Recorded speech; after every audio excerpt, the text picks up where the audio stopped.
Salut à tous, bienvenue pour ce second épisode où l'on parle du sujet d'oser demander et en quoi c'est une habitude très positive qui peut vous apporter beaucoup. Donc si vous n'avez pas vu le premier épisode, celui juste avant de cette série, allez vite le voir et puis revenez, continuez sur celui-là où on va voir que oser demander une faveur, quelque chose à quelqu'un, peut aller encore plus loin que ce que l'on a vu dans le premier épisode. Voici la grande question. Pourquoi 98% d'entre nous parcourons notre unique vie sans vivre nos passions ou nos rêves ? Seuls 2% le font et ce n'est ni grâce à la scolarité, l'argent, les parents ou l'intelligence. Ce sont nos habitudes qui nous définissent. Quelles sont les plus efficaces pour devenir ce que j'ai appelé un libre-honneur, un acteur de sa liberté pour choisir sa vie ? C'est la question de ce podcast et je vous donne les réponses. Mon nom est Marc-Antoine Richard. Bienvenue dans la tribu des libre-honneurs. Donc c'est parti pour ce second épisode sur le sujet de la demande, d'oser demander quelque chose à quelqu'un.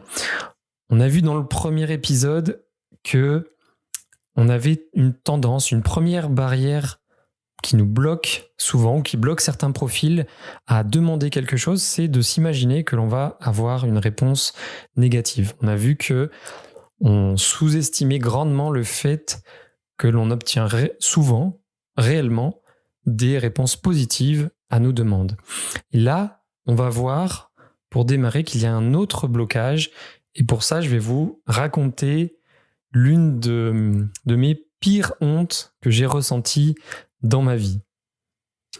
Donc c'était il y a quelques années, c'était en 2012, donc il y a 8 ans, et donc j'étais encore dans un emploi salarié et je réalisais très souvent des réunions, dont certaines avec beaucoup de monde, et j'avais toujours ce problème-là. Ça allait de mieux en mieux, mais j'arrivais à parler en public sans ressentir trop de pression, mais de temps en temps, j'étais pris au dépourvu et ça était difficile pour moi de le gérer. Donc c'était une réunion où il y avait beaucoup de personnes et j'étais juste là en tant qu'auditeur, je venais prendre des informations.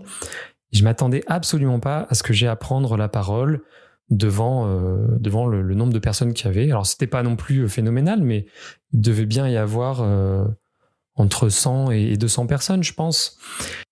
Donc la réunion s'enchaîne bien, tout se passe bien, puis on arrive vers la fin et l'une des personnes qui mène la réunion, et je pense que je n'écoutais peut-être pas vraiment, donc en plus j'ai été surpris, où j'échangeais peut-être avec quelqu'un, mais elle m'interroge directement sur une question très précise à laquelle je n'avais pas vraiment de réponse préparée. Et donc elle m'interroge devant tout le monde et me demande mon avis. On m'apporte un micro, ce que je n'aimais pas du tout à l'époque. Et du coup, il a fallu que je bredouille une réponse qui était très maladroite. J'ai tout de suite senti que j'étais stressé, très mal à l'aise. J'avais la voix qui chevrotait. J'avais du mal à trouver mes mots. Je suis même certainement devenu tout rouge, ou du moins c'est l'impression que j'avais. Et devant tous ces gens. Et j'étais dans un emploi salarié, dans un établissement à Paris qui était assez renommé, donc je voulais faire bonne figure dans toutes ces réunions-là. Et ça a été très difficile à vivre pour moi, et je crois que c'est la fois où je me suis senti vraiment le plus mal. Alors c'est pas une honte très, très énorme comme certains ont pu en vivre, mais en tout cas, pour moi, ça a été vraiment la pire fois où il y a tous ces regards qui me regardaient et moi qui étais là en train de bredouiller quelque chose, à me sentir vraiment très mal. Donc au final, j'arrive malgré tout à fournir une réponse. Je vois dans les yeux de la personne qui menait la réunion, que je connaissais, qu'elle était un petit peu embarrassée pour moi, ce qui rajoutait encore du stress à ce que j'étais en train de vivre. Mais ça s'arrête et puis je m'assois complètement décomposé et je me tourne à ma gauche et il se trouve que c'était ma future femme, donc ma femme aujourd'hui, qui était assise là, que je connaissais un petit peu déjà et qui me faisait un grand sourire et qui avait l'air de n'avoir rien vu de ce que moi j'avais ressenti. Alors, elle était certainement pas très objective, mais il y avait différentes personnes autour de moi que je connaissais qui tout de suite m'ont parlé, qui avaient l'air tout à fait normal et comme si il ne s'était rien passé, alors que pour moi, c'était comme si le ciel m'était tombé sur la tête. Et ça a été comme ça avec les différentes personnes avec qui j'ai parlé après. Il y a personne qui m'a fait une remarque ou j'ai décelé une réaction par rapport à ce que j'avais vécu moi.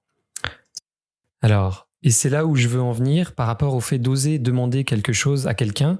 Souvent, l'un des blocages, c'est de se dire que l'on va se sentir jugé par cette personne. Il va y avoir un jugement négatif sur nous et donc on n'ose pas demander. Voilà, il peut y avoir ce genre de blocage selon les demandes, mais c'est l'une des barrières assez fortes à oser demander une faveur, quelque chose que l'on veut à quelqu'un. Et donc c'est une étude de 2001 qui lève aussi une mauvaise conception que l'on a, puisque ils disent que l'être humain surestime grandement la façon dont les personnes nous jugent lorsque l'on fait une demande, que l'on demande une faveur, que l'on demande quelque chose. Et c'est normal, on est centré sur nous, on se dit forcément on va être jugé, alors que les personnes sont dans leur vie justement elles aussi centrées sur elles, concentrées sur leurs problèmes, leurs tâches en cours, et la plupart des personnes ne vous jugeront pas ou ne s'arrêteront sur vous que quelques secondes et ça ne comptera absolument pas dans leur vie. Et c'est un petit peu ce que j'avais ressenti à ce que je vous ai raconté à cette réunion. Je comprenais pas pourquoi les gens avaient l'air si normaux par rapport à l'intervention que j'avais faite. Je ne comprenais pas. Et c'est ça, on a tendance à surestimer le jugement que les autres vont avoir sur nous. La plupart du temps, ils sont concentrés sur leur vie et même si vous faites une erreur, même si vous avez honte, si vous faites quelque chose qui vous fait honte, la plupart du temps, les gens ne vous en tiendront pas rigueur, ils oublieront même complètement ça et ça ne participera pas au jugement ou sur vous, au fait qu'ils vous apprécient ou non. Et ça a été prouvé à de multiples reprises. Donc du coup, voilà, là aussi, c'est assez facile pour moi, mais je repense souvent aux résultats de cette étude et à cet événement pour me dire, mais oui, il faut oser demander, non seulement par rapport à l'épisode 1, on peut avoir plus de oui, les personnes peuvent se sentir impliquées, en plus, on n'aura quasiment aucune chance d'être jugé ou qu'il y ait quelque chose de négatif qui se passe, donc c'est vraiment des barrières qu'il faut lever et il faut oser demander avec tous les avantages que cela peut vous apporter plutôt que d'attendre et de toujours tout faire tout seul. Donc vraiment, voilà, osez demander. Il y a peu de chances que la personne vous juge et bien plus qu'elle vous aide sans absolument se demander pourquoi vous demandez ça, pourquoi vous êtes comme ci, comme ça, est-ce qu'elle va vous aimer ou pas. Et au contraire, c'est ce qu'on va voir. Donc là, c'est une étude qui est très ancienne, qui est de 1969 et qui est un petit peu la cerise sur le gâteau sur ce que je viens de dire, puisque une personne qui répond favorablement à votre demande, une personne qui va vous rendre service, cette étude a montré qu'elle va vous apprécier encore plus après vous avoir rendu ce service. Donc, non seulement il n'y aura pas de jugement négatif à vous dire « oh là là, celui-là, il m'embête », si la personne répond positivement, elle aura tendance à le faire plus souvent, déjà par rapport à ce que vous pensez. Elle ne vous jugera pas, mais en plus, elle vous appréciera plus qu'avant de vous avoir rendu ce service. Donc, vraiment, on se rend compte qu'oser demander comporte énormément de bénéfices pour vous et qu'il faudrait justement, plutôt, si la plupart du temps, vous n'osez pas, il faut se rappeler tous ces bénéfices-là et aller oser demander, puisque ça vous simplifiera la vie la plupart du temps de le faire et c'est aussi souvent dans nos demandes que peuvent se cacher beaucoup d'opportunités. Et c'est vraiment un moyen de provoquer sa chance. Dans de nombreuses situations comme ça, un petit peu au hasard, c'est là où vous pouvez nouer des relations amicales, voire carrément rencontrer l'homme ou la femme de votre vie, peut-être vous trouvez un emploi ou un contact ou une information clé qui peut-être changera la face alors pas du monde, mais de votre projet ou la réussite de votre projet ou même d'un de vos rêves. C'est vraiment dommage de ne pas oser aller vers les autres. Alors évidemment, quand on est comme moi, plus on est jeune et puis plus c'est difficile, il faut forcément progresser en âge, se rendre compte que finalement il se passe pas grand-chose, à oser demander. Et évidemment, comme les autres habitudes et comme tout le temps, plus on fait la démarche soi-même, plus ça devient facile puisqu'on se rend compte qu'il ne se passe pas grand-chose hormis du positif et que c'est finalement très intéressant de s'ouvrir aux autres, d'oser, et que ça peut nous simplifier grandement la vie.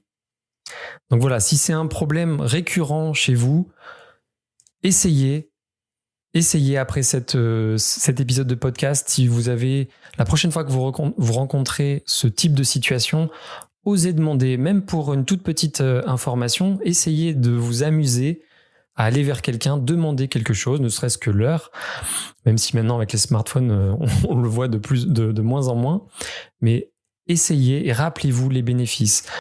3 fois plus de réponses positives que ce que vous pensez, pas de jugement ou quasiment jamais, des personnes plus impliquées et en plus des personnes qui vous apprécieront plus. Donc vraiment, il y a plus de doute à avoir. Commencez par des toutes petites demandes et plus vous en ferez, plus ce sera facile, plus vous vous ouvrirez aux autres et plus vous vous faciliterez la vie. C'est vraiment une habitude très positive à avoir et très efficace puisqu'elle vous apporte potentiellement beaucoup. Voilà, mais écoutez, merci d'avoir écouté ces épisodes sur ce sujet de la demande, d'oser demander et de lever les barrières ou les mauvaises conceptions que l'on a. J'espère que ça vous aura apporté quelque chose et que vous oserez demander la prochaine fois. Et en attendant, je vous souhaite une bonne journée ou une bonne soirée. À très bientôt pour le prochain épisode. Ciao! Si vous souhaitez découvrir et mettre en place des habitudes adaptées à votre profil pour atteindre la vie de vos rêves, rendez-vous sur libreneur.com pour démarrer gratuitement votre première quête. Vous serez immergé dans une histoire avec ses apprentissages, ses défis et ses récompenses. À tout de suite!